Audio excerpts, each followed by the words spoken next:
Təcili xəbərlər.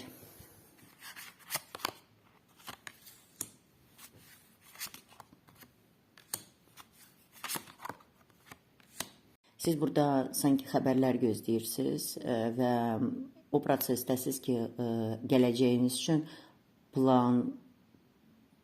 planlaşdırıb hərəkət etməyə.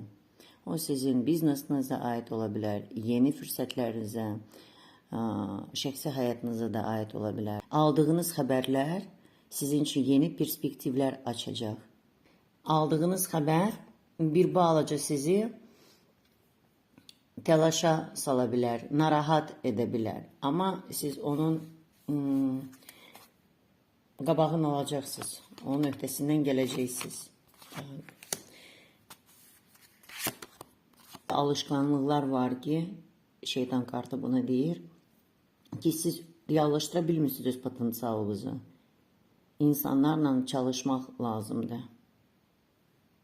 Yəni, insanlarla çalışmaq üçün. Kollektivdə çalışmaq üçün. Yəni, şəxsi həyatda da ki, bu hansı bir sir açılacaq yaxın zamanda, gözünüz açılacaq. Nəysə var ki, sizin gözünüzdən yaxşı gizlənir. Onu hiss eləyəcəksiniz, biləcəksiniz. Yəni, onun kimsə sizə gəlib deməyəcək onu. Siz burada intuisiyaya qulaq asıb, ani vaxtda sizə cavab gələcək. Sir açılacaq. Üzə hansısa bir gizli informasiya çıxacaq.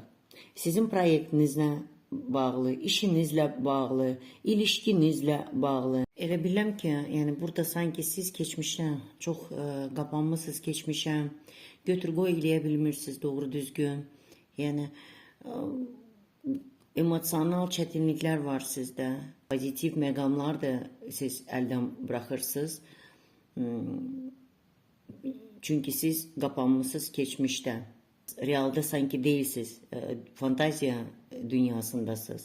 Yəni sizin emosional vəziyyətiniz keçmiş peşmançılıqla, keçmiş səhvlərlə bağlıdır. Onlar da sizi irəli qoymur getməyə. Özünüzü də günahlandırmaq lazım deyil burada.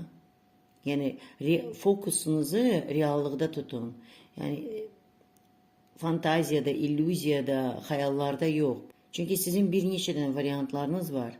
Siz onları görürsünüz. Özünüzü günahlandırmaqdansa özünüzü ələ alıb çəhrayı əçkini çıxardıb, yəni irəli getmək lazımdır.